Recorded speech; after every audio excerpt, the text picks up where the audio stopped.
ராதே கிருஷ்ணா. காளியகாட். இது காளியகாட்டில் இருக்கக்கூடிய ஒரு கோவில்.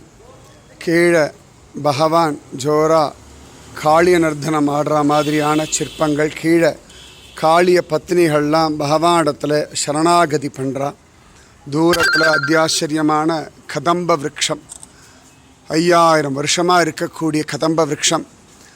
காளியனுடைய அகம்பாவத்து மேலே பகவான் அவ்வளவு கோவப்பட்டான். பகவானுடைய மாடுகள் கோப குழந்தைகள்லாம் இங்கே காளியனுடைய மடு விஷஜலத்தை குடித்து கீழே விழுந்துட்டா.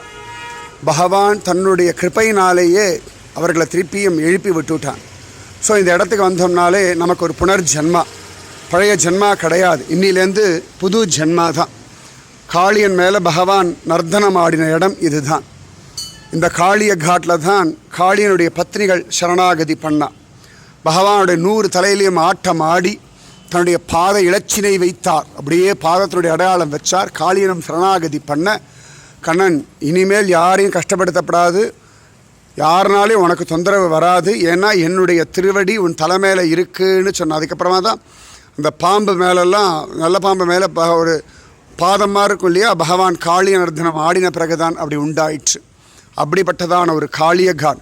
உங்களுடைய பொறாமை அழிஞ்சு போகட்டும், உங்களுடைய கோபம் அழிஞ்சு போகட்டும், உங்களுடைய அகம்பாவம் அழிஞ்சு போகட்டும், உங்களுடைய திருட்டுத்தனம் அழிஞ்சு போகட்டும், உங்களுடைய கள்ளத்தனம் அழிஞ்சு போகட்டும், உங்களுடைய காமம் அழிஞ்சு போகட்டும், உங்களுடைய துவேஷம் அழிஞ்சு போகட்டும், உங்களுடைய பேத புத்தி அழிஞ்சு போகட்டும், உங்களுடைய சோம்பேறித்தனம் அழிஞ்சு போகட்டும்.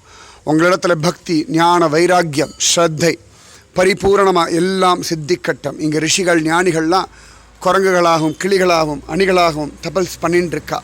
உத்தமமான காளியகாட் சீக்கிரம் உங்களை இங்கே ஐஷண்டு வரட்டும். ஆனந்தமாக கிருஷ்ணானுபவத்தை பூரணமாக தரட்டும். சுத்தமான பிரேமை உண்டாகட்டும். ஜெய் ஸ்ரீ ராதே ராதே, ராதே ராதே, ராதே ராதே.